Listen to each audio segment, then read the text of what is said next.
Classmate, naririnig niyo ba yun? Lumilindol ba? Earthquake drill lang yan. Tuloy natin lesson natin. Hala, ma'am, lumilindol talaga, ma'am. Class? Takbo! Uy, sandali lang naman. Hintayin niyo ako. Magre-retouch lang ako. Class, gawin nyo yung duck cover and hold. Now! Uy, paano Ganito yung lang duck? yun, no? Ganto ba?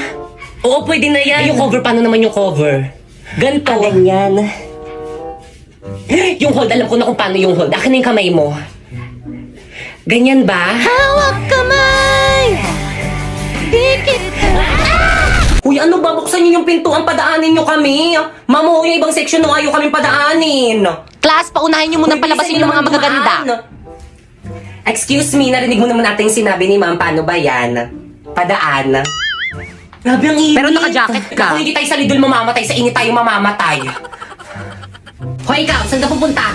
Bumalik ka sa pila mo. Mamang init po kaya, kanina pa kami nakapila dun sa tapat ng araw. Ikaw kaya pumila dun. Akin yung mga gamit mo.